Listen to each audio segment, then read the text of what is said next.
C'est en Côte d'Armor, du côté de Lannion, que le tracé du GR34 a débuté. L'idée, en fin de compte, a été d'ouvrir des sentiers pour les gens qui avaient un petit peu plus de loisirs dans les années 1936, après donc, le Front populaire et les congés payés. C'est Jean Loiseau qui a eu cette idée d'ouvrir le premier sentier dans l'Orléanais, et ce qui a donné ensuite naissance au le GR3.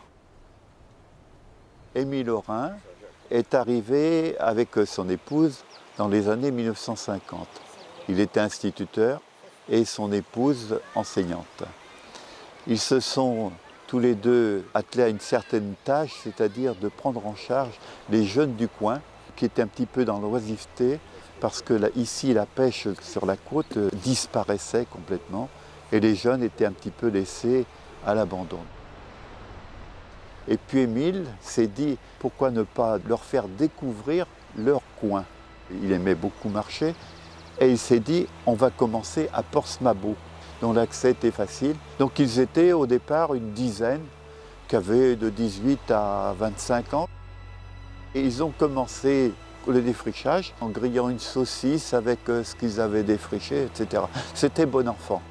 Le tourisme rural, en 1967, cherchait en fait à ouvrir des sentiers en bord de mer. Et ils ont su que Émile avait été détaché par la jeunesse et les sports à l'auberge de jeunesse de Lannion. Donc ils l'ont contacté et Émile étant tout à fait favorable et ayant déjà commencé, et il a continué d'abord vers la pointe de Begleyguer et puis ensuite il a continué vers Trébeurdin, et puis jusqu'à même la pointe de l'Arc-Ouest, mais un petit peu plus tard. Les premiers touristes en fait qui ont profité de l'affaire, ce sont les gens qui sont arrivés au CNET. C'était de jeunes ingénieurs et les épouses n'avaient pas forcément du travail.